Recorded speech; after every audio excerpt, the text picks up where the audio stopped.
The hallway light flickered for the third time that night.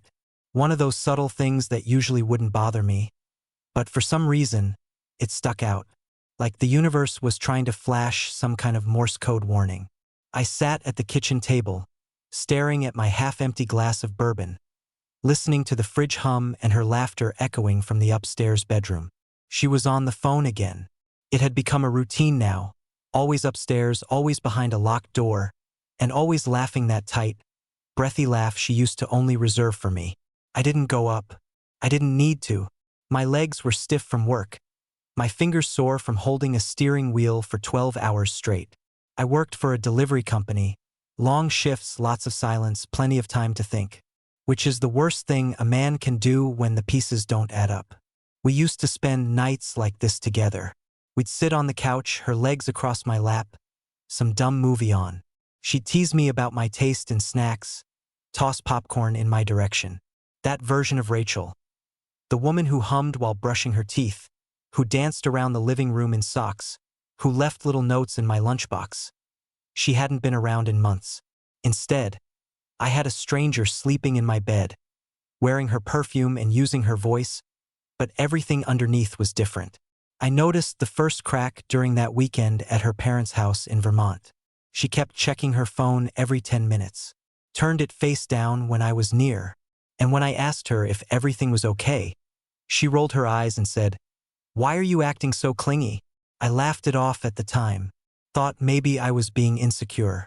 But you can't unsee patterns once they start forming. It's the details that haunt you the most, like how she started going to the gym at odd hours, how she suddenly cared about her nails, started wearing lingerie she'd claimed was uncomfortable before, how she'd come home smelling like cologne that wasn't mine. Last Wednesday, I came home early. Truck got stuck. Routes canceled. I didn't tell her I was coming. I opened the front door and heard music playing upstairs. Not her usual playlists. Something new. I walked up, my boots thudding like war drums. I turned the corner and saw it. The bedroom door opened just a crack. She was dancing. Not just swaying to music, but full-on dancing, the way she used to only do for me when we were drunk and stupid in love. Except she was facing her phone, recording herself. I watched her mouth the words, laugh, blow a kiss, then press send. She didn't know I was there. I backed away, every part of me screaming not to. I sat in the truck for 2 hours. Didn't cry, didn't yell, just stared ahead. The real moment everything shifted happened today. I picked her up from work as a surprise. It was raining. Her office building cast a wide shadow across the lot, and I sat there waiting, windshield wipers ticking in rhythm. Then I saw her. She wasn't alone. She was walking with some guy. Tall, expensive coat, easy smile. She wasn't just walking beside him. She was close. Her hand touched his chest. He leaned in to whisper something, and she laughed. That same damn laugh. She saw me before I got out. Her eyes locked with mine for a second. One whole second. Then she smiled. Not like she was happy to see me. Like I was a joke she already got tired of telling. I didn't make a scene. I drove her home. She pretended nothing happened. Made spaghetti. Asked me how my day was. Kissed me on the cheek and called me babe. And I let her. But tonight, while she's upstairs giggling behind locked doors, I've got her old phone in my hand. The one she left behind when she upgraded last month. She thinks it's wiped. It's not. There are messages. Hundreds of them. Photos. Recordings. And one thread that says, "He's too dumb to figure it out." I didn't move for a long time. Just sat there at the kitchen table with her old phone in my hand and the blood draining from my fingers. The screen stayed lit as I scrolled through the messages. One after the other, each one peeling back another layer of the lie I'd been living in. Her and him. His name saved as Hunter Yoga. Cute. Real subtle. A whole second life buried in that little chat bubble. March 3rd. He still thinks I'm going to spin class lol. March 8th. Told him I'm tired, so I can sneak over after dinner. March 14th. He wanted to watch a movie tonight. Like we're still 25. I wanted to scream. March 16th. A video. I didn't press play. It wasn't just the messages, it was the way she talked about me. Like I was some pathetic extra in a sitcom she got bored of. Jokes about my routines. My job. The fact I still packed her lunch on Fridays. That I still set her coffee the night before so she'd wake up to the smell. She mocked every small act of love I thought was holding us together. She wasn't tired of the marriage. She was disgusted by it. By me. At some point, I realized the silence had changed. I looked up, and she was standing at the top of the stairs, holding a glass of wine, watching me. She must have heard the drawer open when I found the old phone. "You going through my stuff now?" she asked, casual, almost bored. I didn't say anything. I just held up the phone. She didn't flinch, didn't try to deny it. Instead, she sipped her wine, leaned against the railing and said, "If you're looking for a reason to feel sorry for yourself, I guess you found it." My jaw clenched. My heart pounded, but I stayed still. Her tone wasn't angry. It was cruel, deliberate, like she'd waited for this moment, the reveal, like it gave her power. "I wanted to tell you," she added, walking down slowly, "but you're so sensitive lately. I figured you'd break down, make it all about you." "Who is he?" I asked. She rolled her eyes. "Don't do this." "Who is he, Rachel?" She walked past me, opened the fridge, grabbed the bottle like she was refilling after a long day at the spa. "His name's Hunter. He's a real man. He doesn't need to beg for attention. Doesn't sit around waiting for crumbs." I couldn't believe what I was hearing. It was like the floor dropped out from under me. 7 years gone. Like it meant nothing. "I gave you everything," I said, voice tight. "No," she snapped. "You gave me routine, boredom, safety. You gave me predictable. I needed more than that. I wanted someone who actually sees me." My hands were shaking. I stood up, took a step forward, but she didn't back away. "He sees you?" I asked. "Or just what you let him see?" Her smile faded just a little. That mask of indifference cracked for the first time. But she recovered quickly. "Don't act like some victim," she said. "You stopped being interesting a long time ago." There it was. The sentence that burned hotter than all the lies. I walked out. Again. But this time I didn't go to the porch or the driveway. I drove. I didn't know where. Just needed space, movement, air that didn't smell like her perfume. I ended up in an empty parking lot behind a closed diner. I sat there with the engine off, her words still echoing. My hands pressed to my eyes so hard I saw stars. This wasn't just betrayal. It was a complete erasure. She didn't just cheat. She rewrote the entire history of our love, buried it under sarcasm and disdain. But I wasn't done yet. I didn't sleep that night. I stayed parked in that diner lot until the sky shifted from black to gray, the kind of gray that makes the world feel hollow. I watched the sun try to break through clouds that refused to let it. Felt symbolic, everything did now. I drove back home just before 6. Her car was still in the driveway. Lights on upstairs. She didn't even try to call. No texts. No missed calls. No apologies. Just silence. That was worse than yelling, the absolute absence of effort. When I walked in, she was at the kitchen island, scrolling on her iPad like it was a regular morning. Hair tied up. Hoodie that wasn't mine. Her bare feet on the tiles like nothing burned down just hours ago. I didn't say anything. She looked up once. Blinked. Then, "You gonna mope forever?" I stared at her for a long second. "I read everything," I said. She shrugged. "So what now? You want to cry about it?" I took a step forward. "No. I want the truth." Her expression changed. Briefly. A flicker of discomfort before the cold veneer returned. "You want truth?" she said slowly. "You stopped being a man years ago. You started acting like some background character in your own life. I begged you to take initiative, to do something new, be someone. You didn't. You wanted safe, comfortable. I got bored. So your solution was to throw it all away behind my back?" "No," she snapped. "My solution was to remember who I was before I met you. And you know what? I liked her more." I couldn't speak. Not because I was stunned, no, I was beyond that now, but because I didn't recognize this woman anymore. The bitterness in her tone was so sharp, so precise. It felt rehearsed, like she'd been building this speech for months, waiting for the moment I'd finally corner her with the evidence, just so she could spit it out and be free. "I've been paying the mortgage, working overtime," I said, quieter now. "I've been showing up, even when you didn't. I made this life for us." "No," she said flatly. "You made it for yourself.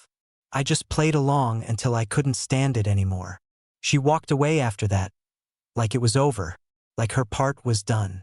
I stood in the kitchen alone. Her words hung in the air like smoke. Could have fought her, screamed, thrown things. But what would that have proven? I was already defeated in her mind. That much was clear. The problem was, she thought this was the end. She didn't know I'd been recording everything on the old phone, that I'd forwarded every message, every photo, every cruel little quote to myself.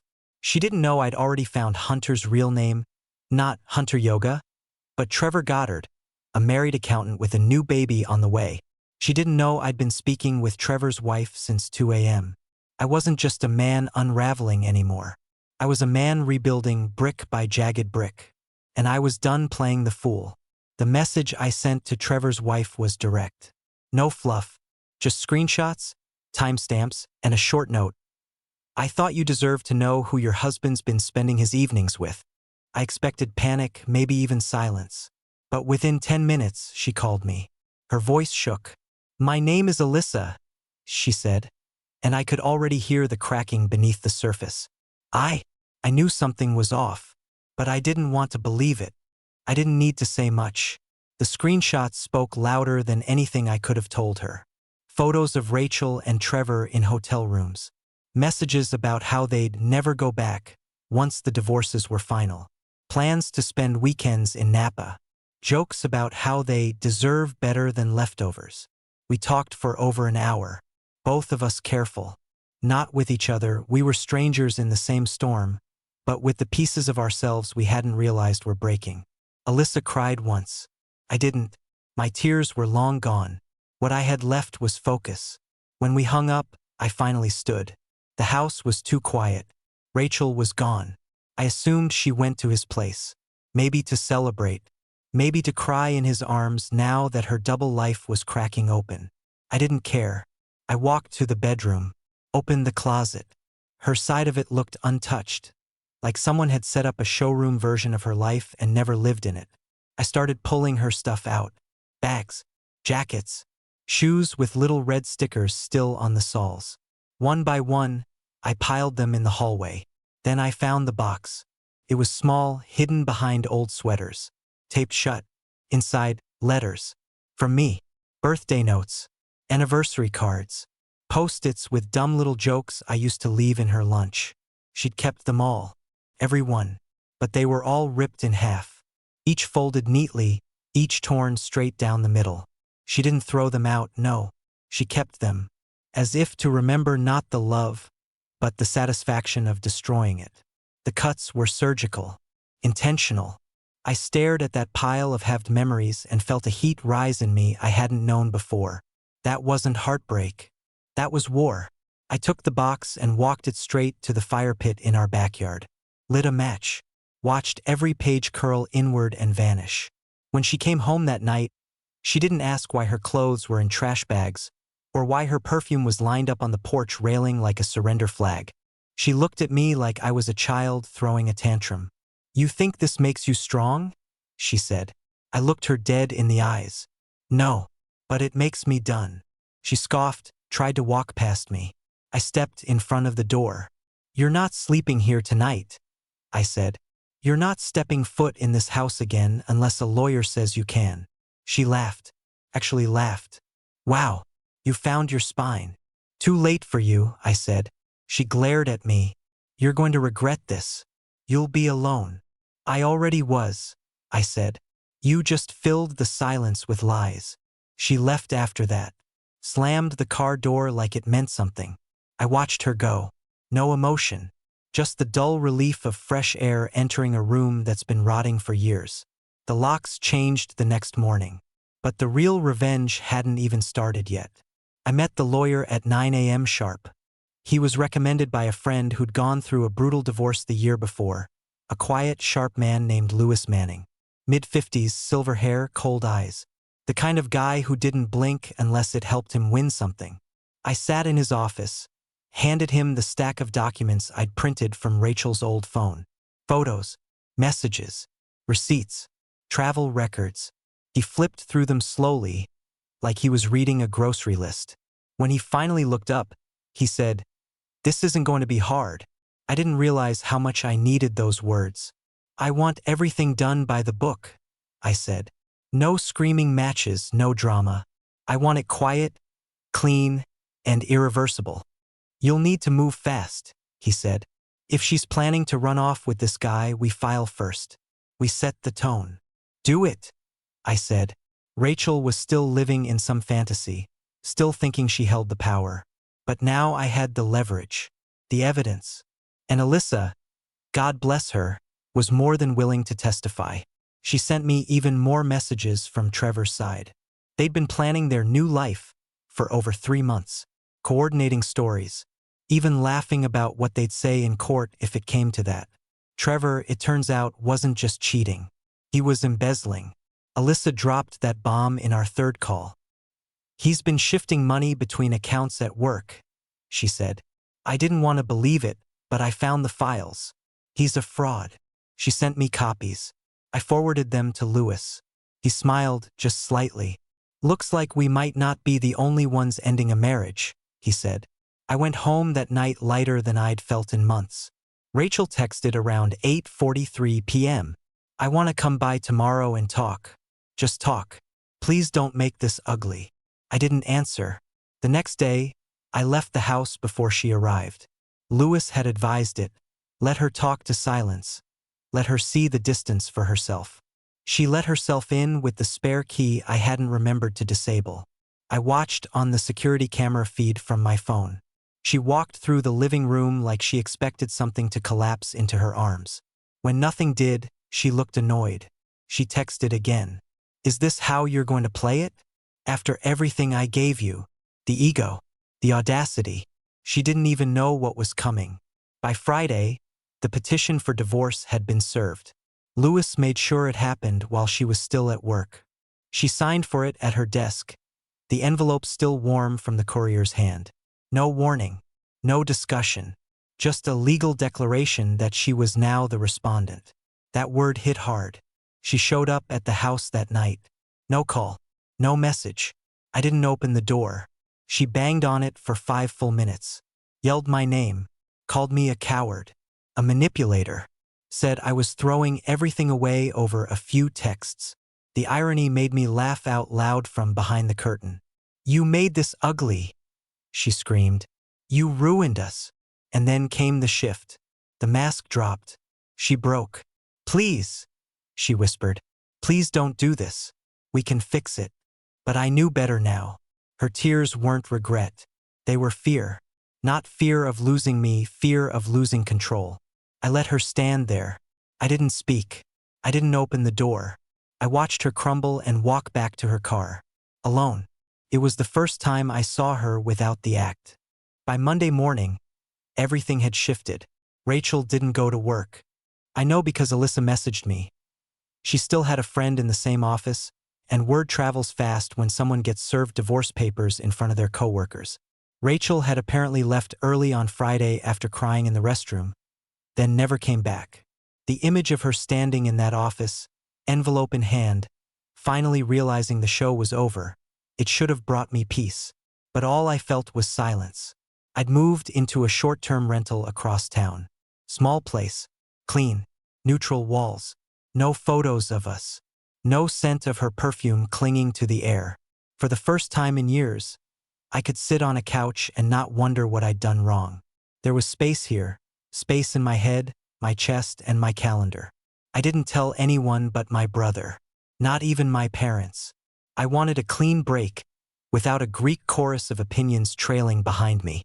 Rachel tried again the next night. This time she emailed, "We don't have to do this like strangers. You've made your point. I understand now. Can we talk? Just once like adults?" I didn't respond. Tuesday morning, Alyssa called.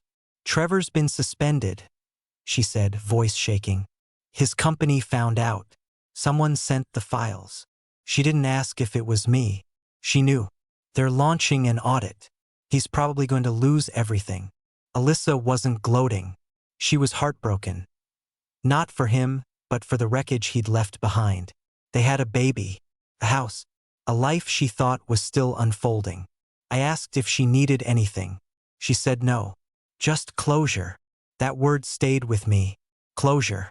That night, Rachel finally showed up at my new place. I hadn't given her the address. She must have followed me. I just finished dinner when the knock came. I opened the door, and there she was. Rain in her hair, makeup smudged, eyes wide like a deer catching headlights. "Please," she said, stepping forward. "Please, just give me 5 minutes." I let her in. She walked into the living room, looked around like she didn't recognize the world anymore. "You really moved on," she whispered. "I started," I said. She nodded slowly, then turned. "I didn't think you had it in you," she said. "I thought you'd yell, cry, beg. But you just disappeared." "I didn't disappear," I said.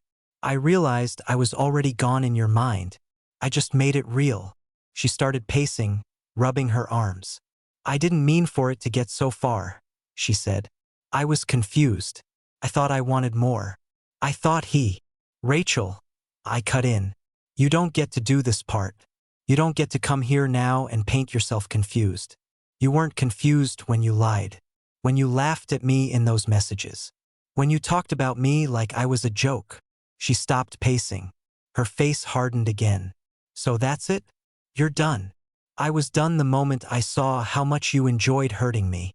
She stared at me for a long time. Then she stepped closer. "I made a mistake," she said. "A terrible one. But we were real once.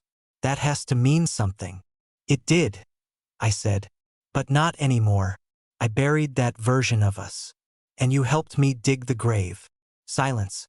She left without another word. I didn't watch her go this time. I just stood there, staring out the window, realizing how light the air felt without her in it. I didn't see her for days after that last conversation. The silence was complicated. Not peaceful, not yet. More like standing in the ruins of a collapsed building. The noise is gone. Sure, but the dust still hangs in the air. You can breathe, but it hurts. Rachel tried calling twice. I didn't pick up. She didn't leave voicemails. Just silence that stretched wide and long between us. She stopped trying after that. And that, in itself, was the loudest answer I could have asked for. I went back to work. Routine became my refuge. Morning coffee, routes, deliveries, the smell of cardboard and diesel, the occasional small talk with shop owners. It grounded me. For hours at a time, I could forget the sound of her voice. But then came the email. Subject line, "Urgent." Your name came up. It was from one of Rachel's co-workers, a woman named Stephanie I'd only met twice. Inside was a simple message. "I know this is none of my business, but I overheard Rachel talking to someone in the break room today. She's saying you're unstable, that you fabricated evidence, that you're trying to ruin her professionally because you're bitter. Just wanted you to know what's being said. Be careful." I stared at that email for a long time. Something in me wanted to march down to her office and make a scene, to confront her, demand she explain how I became the villain in a story she authored through lies and manipulation. But I didn't. Instead, I forwarded the email to Lewis. He called back within 10 minutes. "She's panicking," he said. "She knows the leverage is gone. Now she's building a fallback story. Defamation? Not unless it escalates. Right now it's just talk. So what do we do?" He paused, then said, "Let her burn herself out." That was the first night I slept a full 6 hours in months. A few days later, Alyssa reached out again. Her tone was different, lighter. She told me she'd filed for divorce officially. She and Trevor were now sleeping in separate rooms. She was staying with her sister. She sounded exhausted but free. "I keep thinking I should have done it sooner," she said. I understood. That week, I did something I hadn't done in a very long time. I drove out to the lake house. Mine, technically. It was left to me by my uncle, quiet place 2 hours north, barely more than a cabin. Rachel always hated it. Said it was too quiet, too rustic, too far from civilization. I packed a weekend bag, turned off my phone, and left. When I got there, everything smelled like pine and thyme.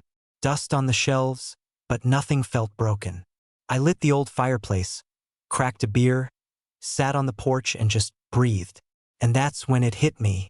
The real weight wasn't what she did. It was who I'd become trying to hold onto someone who stopped holding back.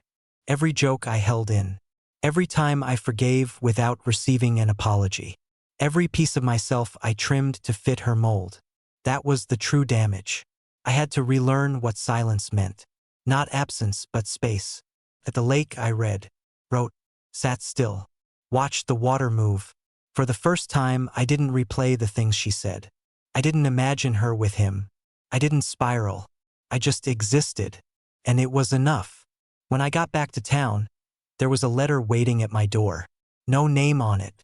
Inside, a single sentence written in her handwriting. You'll never find someone who loved you like I did. I laughed, out loud, alone in my hallway, and then I tossed it in the trash without hesitation. Because she was finally right about one thing. I wouldn't find someone like her again. And that was exactly the point. I saw her at the grocery store. Of all places, fluorescent lights, stale air, rows of cereal boxes. She was walking down the frozen aisle with that same stiff posture she always had when things didn't go her way. Eyes forward, mouth tight, hair up in a knot that looked thrown together. She wasn't glowing anymore. No makeup, no polish, just raw. She didn't see me at first. I watched her from behind the glass door of the freezer section, pretending to look at frozen peas. She moved slower than usual, less purposeful. There was no phone in her hand, no click of heels, no laugh, just silence. Then she turned and saw me. Our eyes locked, and for the first time since this whole thing started, she didn't look angry, or smug, or distant. She looked embarrassed. I didn't smile. I didn't nod. I just looked. Not cold. Not cruel. Just still. She approached. No cart. Nothing in her hands. Hi, she said. Hey. There was a long pause. You look different, she said. Lighter. I am. She swallowed, looked down at the floor tiles. I've been thinking a lot. I waited. I lost more than I thought I would, she said, voice soft, eyes glassy. Not just the house. Or you. I lost respect. From people I never expected. My boss demoted me. People don't talk to me the same way. I nodded slowly. That happens when you lie to everyone around you. She flinched. I didn't think it'd spiral like this. You didn't think at all. Silence. I keep replaying everything, she whispered, wondering why I did it. What I was trying to prove. I raised an eyebrow. You found someone better, didn't you? She shook her head slowly. Trevor left. Said it was too much. That it was all too exposed. He blamed me for the audit, for the fallout. Said I made him reckless. I didn't even blink. You both were reckless. Just not in the way you thought.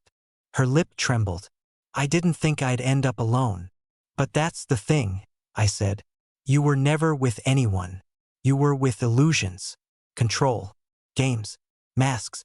You lost the one person who saw everything and still stayed. A single tear rolled down her cheek. I was cruel, she admitted. And I told myself I wasn't. I kept telling myself it was your fault I felt empty. But it wasn't. I nodded. That's the first honest thing you've said in months. She looked down again. Would you ever forgive me? I took a breath. I already did. She looked up, stunned. Not for you, I clarified. For me. I forgave you so I wouldn't carry you into the next part of my life. And with that, I turned, grabbed a bag of frozen green beans, and walked away. I didn't look back. Because forgiveness doesn't mean returning to the fire. It means you finally understand the burn was never your fault. It had been exactly 91 days since she walked out of our home for the last time. 91 days since the lies stopped echoing in the hallway. Since I stopped scanning every text tone with suspicion. Since I stopped waking up at 3 a.m. wondering why her body wasn't curled into mine anymore. The difference now? I didn't wonder. I didn't miss. I didn't need. The court date came and went without drama. She didn't contest. In fact, she didn't say anything at all. Lewis said it was one of the fastest uncontested proceedings he'd seen. "She's finished playing," he told me afterward. "There's no more power left to squeeze out of this." And he was right. She signed. She faded. Done. The house sold a week later. A young couple bought it. Pregnant wife, wide-eyed husband, talking about the future like it was something tangible. I handed them the keys with a straight face, but as I drove away, I thought about every inch of that place. The bed I once waited in, the kitchen where her betrayal simmered behind every glance, the walls that heard it all. And I felt nothing. Not grief. Not nostalgia. Just vacancy. I moved into a new apartment overlooking the river. Smaller, cleaner, with wide windows that let the light in exactly how I needed. No shared memories. No echoes of someone else's voice. I bought new furniture. Painted the walls. Left spaces blank on purpose. I wasn't in a hurry to fill every corner with meaning. Some corners are meant to be empty for a while. One afternoon, Alyssa stopped by. She brought coffee and a folder of final documents for me to sign. She looked stronger. Still tired, but upright in a way I hadn't seen before. We sat on the balcony. We didn't talk much about Rachel or Trevor. There was nothing left to say. "I'm thinking of moving," she said after a while. "New city, new job, new everything." "You should," I said. "You deserve it." She smiled. "So do you." After she left, I stood at the edge of the balcony for a long time. The wind was sharp, the river below cold and fast. And I realized something. Survival doesn't mean you're healed. It just means you've stopped bleeding. Healing is something else. It's slower, quieter. It's in the little things. Cooking for one and still making it good. Sleeping through the night without reaching for a phantom. Looking in the mirror and not seeing someone who failed, but someone who endured. Rachel called once more after the divorce was final. Just a missed call. No message. I didn't call back. There was no hate left. No bitterness. Just silence. The good kind this time. I sat at my desk that night, opened a notebook, and wrote 5 words. She doesn't live here anymore. Not in my head. Not in my chest. Not in my future. She was a chapter one read too many times, hoping for a different ending. But the ink never changed. And now I was writing something else entirely. There was no dramatic finale. No storm. No fireworks. The final chapter didn't arrive with shouting or slammed doors. It arrived with a quiet, clean breath. I was sitting on a bench by the river, same place I started walking to every morning after moving into the new place. The sun was coming up, bleeding through the fog, painting the water gold. I had a cup of coffee in my hand, not from any fancy shop, just black, homebrewed, simple. It tasted better than any overpriced latte I used to sip while trying to ignore the knots in my stomach back then. I opened my phone and saw a memory notification, one of those algorithmic time bombs meant to be cute but often cruel. It was a photo. 3 years ago, Rachel and I standing in front of some vineyard. She was smiling, pressed against me, eyes lit up with whatever lie she was telling herself that day. Back then, I thought we were happy. But now I knew. That wasn't a photo of us. That was a photo of me trying. I deleted it. Not with anger. Not with regret. I just didn't need it anymore. Her name hadn't come up in weeks. The world had moved on. Friends stopped asking. Alyssa and I kept in touch occasionally, not out of trauma bonding, but mutual respect. We were 2 people who helped each other stay sane when our lives fell through the floor. We didn't need to keep talking. We just knew. Rachel never tried to contact me again. And I finally understood why. Because she knew. She knew that I had outgrown the space she used to occupy. That whatever version of me would have begged, clung, compromised, that man was gone. I didn't rebuild myself for revenge. I rebuilt myself because I deserved to exist without her damage. without being measured by her moods, her games, her betrayals. I stopped asking questions. Why she did it, what it meant, if it could have been avoided. Because here's the truth most people never say aloud. Closure isn't something you get from them. It's something you choose. And I chose it. Not because I forgave everything, but because I didn't want to carry it into the rest of my life. I started painting again. I read more. I slept deeper. I took my time at the grocery store without thinking about what she might want. I learned the quiet wasn't empty. It was full of freedom, of possibility, of me. One morning, I looked in the mirror, and I saw a man I recognized again. Not perfect, not finished, but real, steady, whole. If you're reading this and going through it, if you're trying to make sense of the betrayal, the gaslighting, the way someone can lie straight through your heart and still smile at dinner, hear me, it's not your fault. You didn't fail by loving them. You only fail if you forget to love yourself afterward. The pain doesn't last forever. The confusion, the nights you replay every word, the ache in your chest. It passes. Slowly. Then all at once. And one day you'll look back at the person who hurt you and realize, they didn't break you. They freed you. That's what she did. She gave me the worst of herself. And in doing so, she reminded me to give everything back to myself. She is gone now, and I have never been more here.